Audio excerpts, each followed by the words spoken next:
Ok. Aquí nos hablan de el diagnóstico más probable de un neonato que presenta aumento de estos síntomas: la salivación, la tos y la cianosis, o también pueden ponerles como atragantamiento al momento de alimentarse. Y les ponen también este dato del polidramios como antecedente materno. Y les piden el diagnóstico más probable. En estos pacientes, tienen que ustedes recordar que tenemos una tríada clásica que los va a orientar al diagnóstico en esta pregunta. Y es justamente la salivación, o les pueden poner cialorrea abundante también en la pregunta, la tos y la cianosis, o como también les han puesto ahí, el atragantamiento. Esta tríada clásica es la tríada de la atresia esofágica, donde ustedes vean salivación o cialorrea abundante, sin miedo, su respuesta es la atresia esofágica. ¿Y por qué les digo sin miedo? Porque acá les ponen dentro de las alternativas, para confundirlos, otras cosas, ¿no es cierto? Tenemos, por ejemplo, la atresia y ayuno ilial, que es la atresia intestinal, y el ano imperforado, que es la malformación anorrectal. En estos dos casos, el residuo gástrico ¿es de qué tipo? Bilioso, efectivamente. Es de tipo bilioso. Jamás van a ver a un recién nacido que tenga estas patologías con salivación excesiva. Estos pacientes tienen residuo bilioso. En las estenosis hipertróficas del píloro, ¿cómo es el residuo gástrico? Lácteo. Es un paciente que toma leche y la vomita. Tampoco es. Y en el caso del esófago corto, el esófago corto viene a ser cuando la unión gastroesofágica se encuentra por encima del diafragma. Por lo general, es un diagnóstico que ocurre después de alguna manipulación o intervención quirúrgica en la cual hay una imposibilidad para poder tener un segmento de 2 a 3 centímetros del esófago intraabdominal. Entonces, en estos pacientes, si bien puede haber una clínica de reflujo, puede haber una clínica de vómito, etcétera, no van a tener salivación ni cialorrea abundante. ¿Ok? No va a haber eso, porque el esófago está en continuidad. Se le dice corto porque no tiene de 2 a 3 centímetros intraabdominales, pero es un esófago continuo, es un tubo que no tiene ninguna interrupción. Y por ese motivo no tiene cialorrea ni tiene salivación abundante. Bien, vamos a pasar a la siguiente pregunta. En la siguiente pregunta les hablan de un recién nacido a término que presenta cianosis y apnea, y mencionan que estos síntomas empeoran cuando el paciente se alimenta, es decir, cuando el paciente lacta. Pero acá les dan otro dato: mejora cuando el paciente llora. Y les piden a ustedes qué procedimiento diagnóstico optarían por a este paciente para poder saber qué es lo que tiene. Bien, entonces, si les están diciendo que este paciente come y tiene cianosis, vuelvo a pedir disculpas por mi letra, es así de fea también cuando escribo en papel.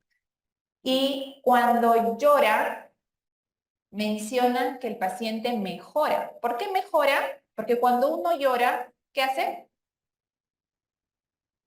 Expulsa lo que tiene, ¿no es cierto? Cuando nosotros lloramos, cae no solamente las lágrimas, ¿no es cierto? Nos cae mucosidad de la nariz. Es decir, que todo lo que puede haber ingresado de este paciente sale y le alivia la cianosis. Entonces, ¿estamos hablando de una atresia esofágica? No, no es cierto. Acá no les están diciendo cialorrea abundante, no les están diciendo salivación, nada. Les están diciendo que tiene cianosis cuando come y que cuando llora mejora. ¿Va para un tema de alguna cardiopatía? No. ¿Por qué motivo? Porque si bien el alimento en un bebé cardiópata es un esfuerzo físico, o sea, para que ellos lacten es como una actividad física, el llanto también es una actividad física para estos pacientes.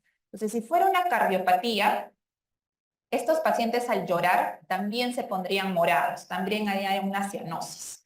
¿Tiene algo que ver la electroforesis de la hemoglobina en estos pacientes? ¿Nos interesa saber los tipos de hemoglobina en este cuadro clínico? No, para nada. Bien. ¿Nos interesa saber o tener una radiografía de Kabum? ¿Para qué nos sirve la radiografía de Kabum? Adenoides, excelente. Es para ver hipertrofia de adenoides, ¿no es cierto? Que no tiene que ver por aquí, porque los pacientes que tienen hipertrofia de adenoides no presentan este cuadro clínico. Y nos quedamos con estos dos. ¿Qué estamos sospechando que tiene este paciente? ¿Qué pasa con estos niños? Come y se pone morado, llora y mejora. Nos está hablando que hay una comunicación entre la vía oral y la vía respiratoria. Y que lo más usual es que sea al ingreso de lo que el paciente ingiere la leche. Es decir, que está pasando su lechecita de la boca, ¿a dónde? A la nariz. ¿Y cómo pasa de la boca a la nariz? Una fisura o hendidura palatina. Ese es el diagnóstico de este paciente. El paciente lacta y la leche se sube, ¿no es cierto? ¿Y qué sería lo más rápido para poder diagnosticar a estos pacientes?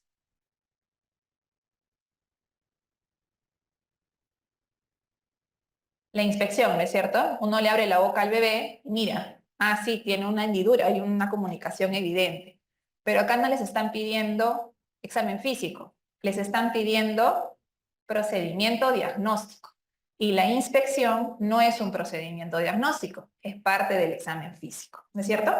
Entonces, en pediatría, siempre acostúmbrense que vamos de lo menos invasivo a lo más invasivo. ¿Por qué? Porque obviamente nuestros pacientes no colaboran. Se mueven, lloran, gritan. Entonces tendríamos que dormir y sedar y anestesiar a toditos nuestros pacientes para poder diagnosticarlos y no se hace eso, ¿no es cierto? Entonces, si bien una broncoscopía de paladar y laringe nos va a dar el diagnóstico, lo más rápido, lo más accesible a la mano y en lo que ustedes no tienen que dormir al niño para poder evidenciarlo es pasar un catéter nasal. Ustedes van a introducir una sonda por la nariz y van a evidenciar que esta sale por la boca. Esa es su respuesta. Bien, vamos a la siguiente. Nos hablan de un paciente de 15 días de vida que presenta ictericia, la cual se encuentra en aumento. Además presenta heces blanquecinas, o sea, tiene apolia, presenta hepatomegalia, fosfatasa alcalina elevada, y aquí les dan el dato del diagnóstico de su paciente. En la biopsia hepática evidencia proliferación de los conductos biliares y les piden cuál es el diagnóstico más probable.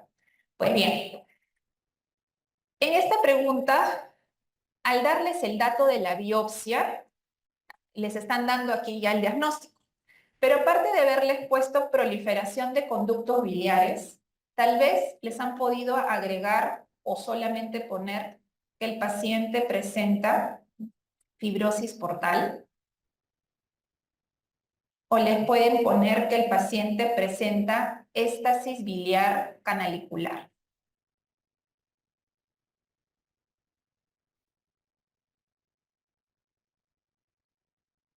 Les pueden poner los tres, les pueden poner una, les pueden poner dos, y les piden el más probable.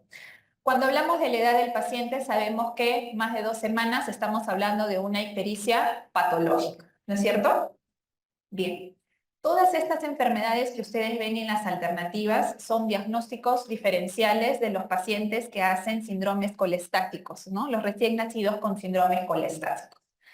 A la cabeza, por estadística mundial y nacional, la patología más frecuente y la que estamos obligados a descartar es la atresia de vías biliares. De lejos es la que se lleva la mayor parte de de probabilidad, ¿no? Tiene 43% de incidencia y es la primera causa de trasplante hepático pediátrico, no solamente en nuestro país, sino en el mundo.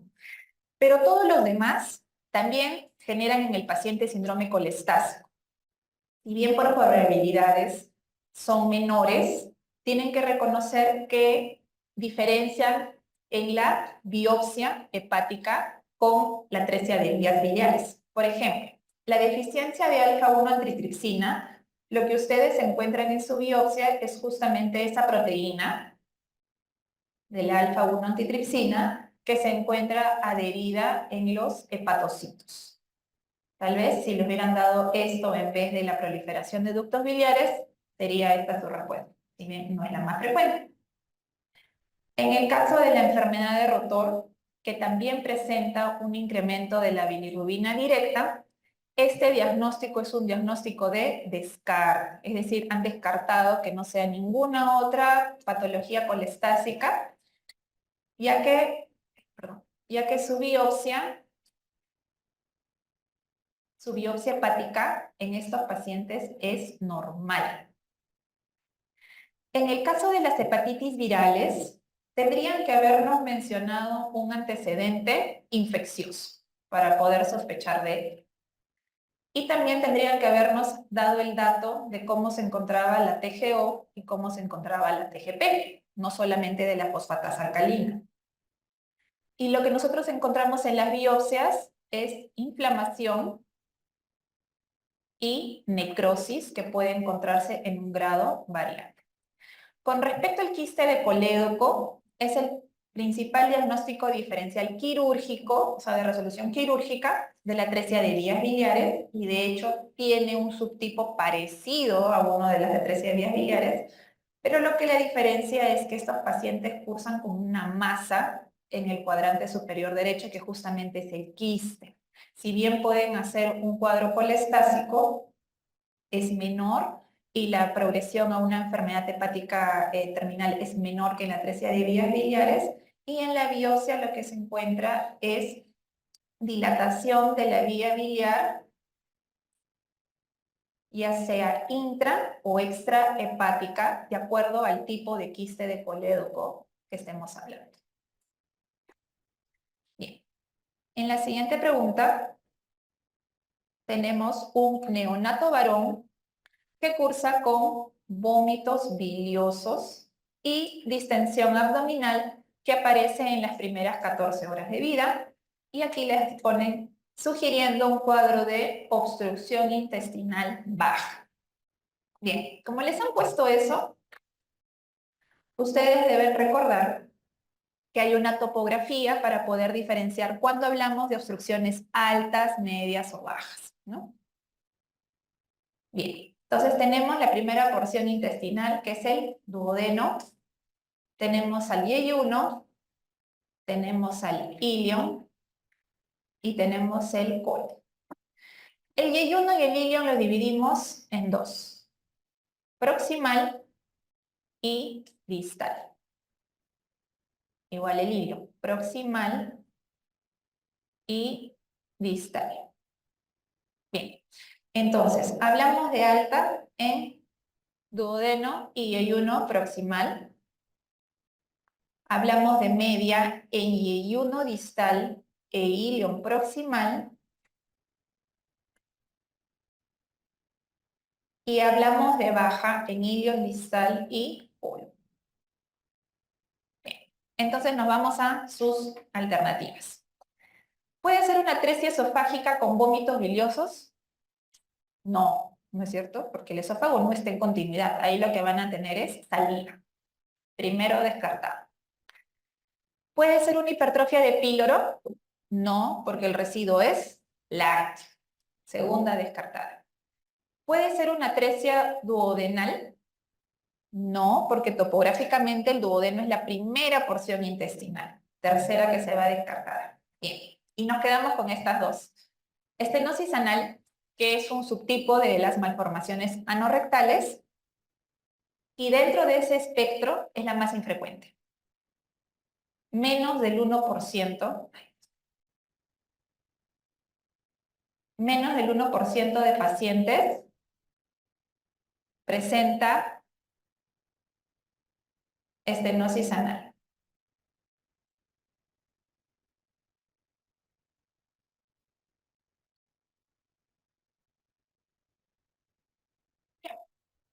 Y la atresia y ayuno ileal es la llamada atresia intestinal.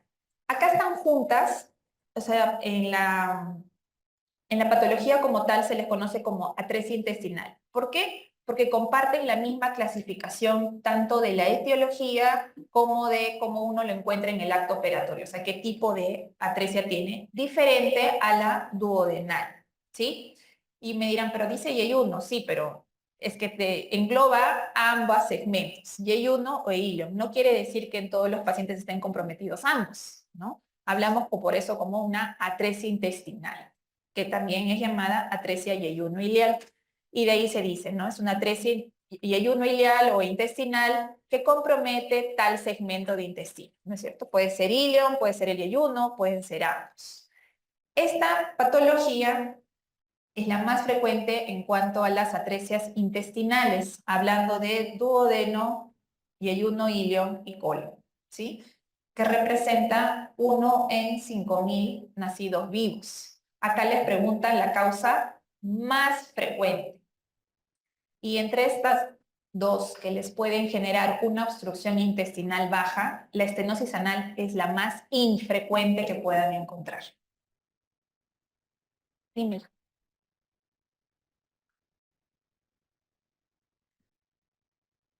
Con radiografía, nosotros vemos el patrón obstructivo e ingresamos a sala de operaciones. Normalmente estos pacientes que tienen obstrucciones intestinales bajas tienden a tener una gran distensión abdominal, múltiples niveles hidroaéreos en la placa, un patrón obstructivo y residuos gástricos elevados, ¿no?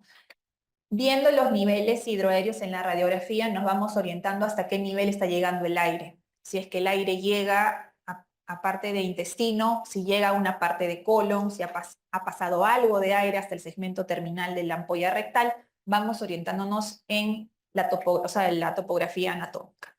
Pero en sí, poder saber qué tipo de malformación lo descubrimos en el acto quirúrgico. Ingresamos con una sospecha de atresia intestinal y en el acto quirúrgico ya podemos saber qué segmento es el comprometido y qué tipo de atresia intestinal es la que presenta el paciente. Bien, sigamos. Bien, en los casos de recién nacido con ano imperforado, o sea, malformación anorrectal, tienen indicaciones algunos de ellos la colostomía temporal, ¿sí? Y preguntan aquí en qué nivel del intestino deben realizar la colostomía. Bien, eso también lo vimos en la fase 1. Y si este es nuestro colon, el nivel de nuestra colostomía es justamente en la unión del colon descendente con el sigmoides, con el inicio del sigmoides, porque esta porción sigue siendo una porción fija que no prolapsa. Por eso el nivel es el colon descendente. Y si quieren ser más específicos, en su unión con el sigmoides. Bien, pasamos a la siguiente. Neonato que cursa con, nuevamente, vómitos biliosos, distensión abdominal y que sugiere un cuadro de obstrucción intestinal baja y les vuelven a pedir la causa más frecuente, ¿sí? Acá les han cambiado algunas de las alternativas. Píloro, sabemos que no, porque el residuo es lácteo. Los cuadros de diverticulitis, como tal, generan cuadros inflamatorios, no tanto de obstrucción, generan un cuadro de irritación peritoneal. Y dicho sea de paso, en el paciente pediátrico, salvo el Meckel, el divertículo de Meckel, el resto de divertículos es sumamente infrecuente y más aún en paciente neonato. Así que esta queda descartada por su baja frecuencia y porque no se asocia a este cuadro. En lo que corresponde a la atresia duodenal, sabemos que por topografía es una obstrucción alta. Y las bridas congénitas, lo más usual, porque pueden presentarse a todo lo largo del tubo digestivo, pero lo más usual es que estas se encuentren al nivel del duodeno, que son las famosas bandas de lácteo, ¿sí? Y por este motivo esta también queda descartada. Y nuevamente lo más frecuente en frecuencia es la atresia intestinal o también llamada atresia yeyuno-iliana.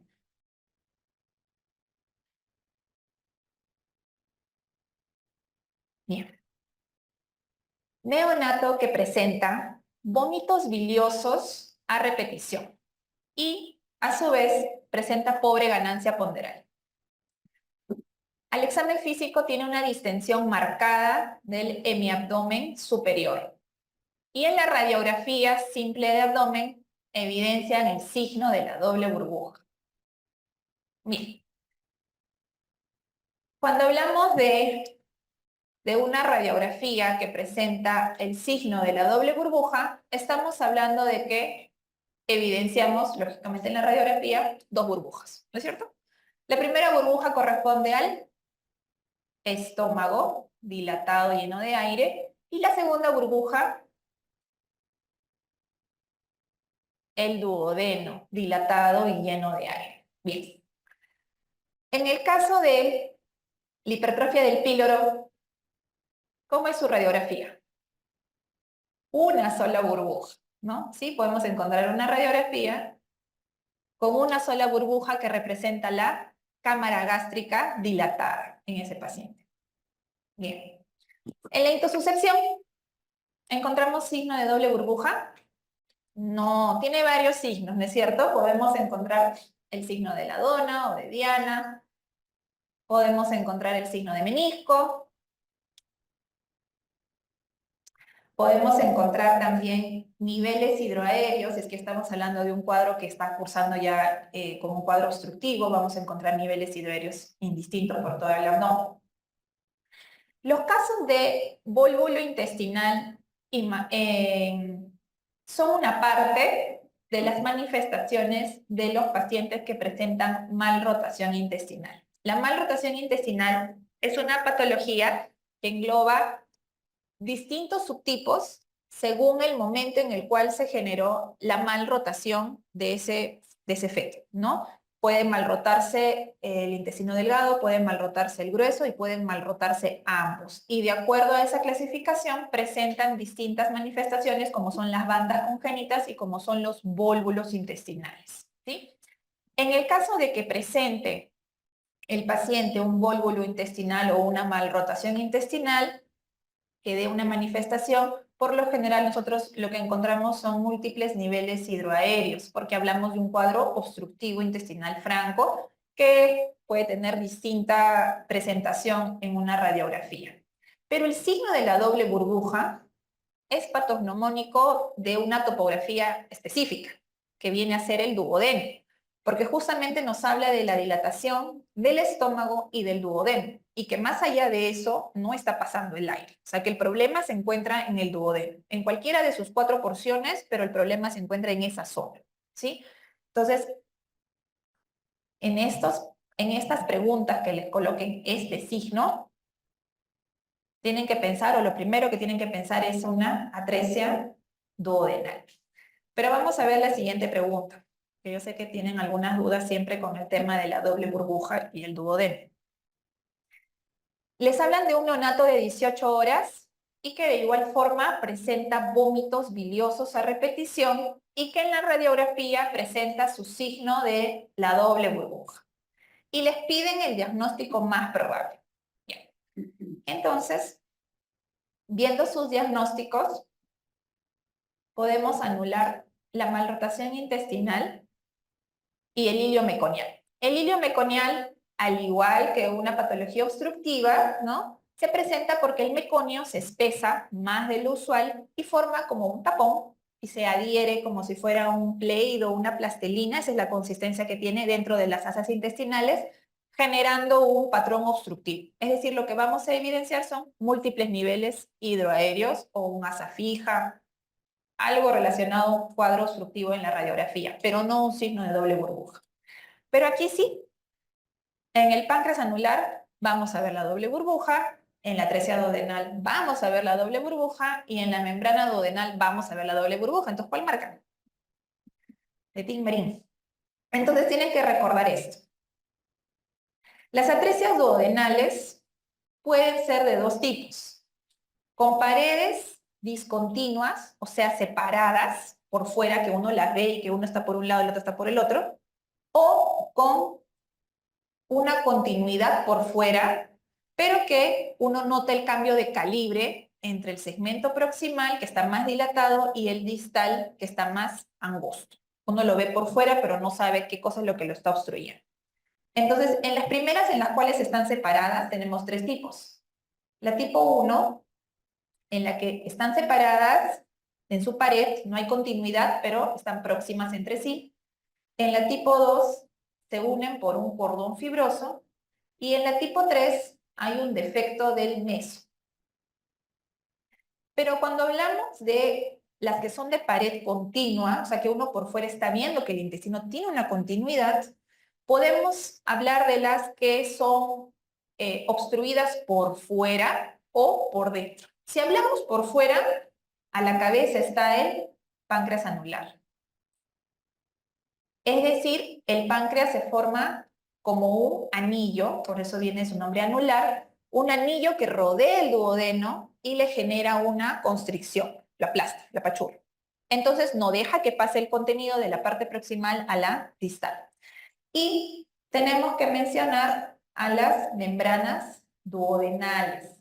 Estas membranas se encuentran por dentro del lumen intestinal y pueden ser de dos tipos: completas, es decir, tapan completamente todo el lumen, o pueden ser incompletas o fenestradas. Quiere decir que tienen por ahí algún agujerito, alguna fenestra que permita que pase un poco de aire, que permite que pase un poco del contenido intestinal hacia el segmento distal. Bien. La atresia duodenal, o las obstrucciones duodenales, engloban tanto al páncreas anular como a la membrana duodenal. ¿Ya? ¿Y por qué les ponen el dato de la vida del paciente? ¿Cuánto tiempo de vida tiene este paciente? Porque un paciente neonato que tenga más de un mes de vida o más de 2 semanas de vida no va a aguantar con este tipo de atresias duodenales, es decir, con dos segmentos separados completamente, porque nada está pasando de un contenido al otro y es un paciente que no se alimenta. Y ya sabemos que el recién nacido tiene un alto aporte calórico que le asegura su supervivencia. Entonces, no se va a esperar que un paciente de más de 2, 3 semanas o de meses tenga una atresia intestinal tipo 1, 2 o 3. No van a encontrar. El paciente se muere antes si es que no lo han intervenido o se aspira lactando porque lo vomita. No van a ver un paciente mayor con este tipo de problema. Y por lo general, al ser segmentos que están completamente separados, debutan con sus síntomas mucho antes, ¿sí? O sea, nacen y le intentan progresar la vía oral con la mamita, inmediatamente notan el residuo bilioso y ya nos están avisando. Hay un neonato con residuo bilioso. Es sospechoso porque no debería tener un neonato un residuo bilioso. En cambio, lo que sucede con el páncreas anular y las membranas duodenales es que puede que no compriman en su totalidad al duodeno. Entonces, algo de aire y algo de contenido intestinal puede ir pasando hasta que llega un momento que ya el segmento proximal, o sea, se ha dilatado tanto porque recibe mucha cantidad de volumen y solo pasa un poquito, que recién empieza a dar la sintomatología del residuo gástrico bilioso, de los vómitos y de que el paciente no gana peso.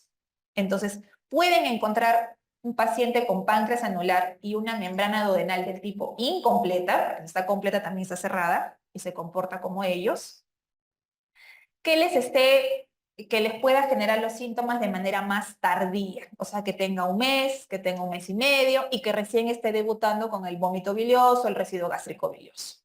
Porque alguito ha ido pasando de contenido por ese pequeño huequito que tiene de lumen intestinal y no le ha generado el problema antes de tiempo. Pero no van a esperar eso de un paciente que presente estos tipos de atresia intestinal. Y por ese motivo les ponen las horas. O de repente le ponen lactante de un mes y medio, que empieza a debutar con residuo gástrico bilioso, ya no tolera ninguna toma, y que en la placa ven ustedes una imagen de doble burbuja. No se van a esperar que tenga 1 mes y medio y recién esté debutando con una atresia intestinal, ¿no? Porque tiene 1 mes y medio que se ha estado alimentando. ¿Sí? No sé si me captaron la idea. Por ese motivo, en esta pregunta, la respuesta es atresia duodenal.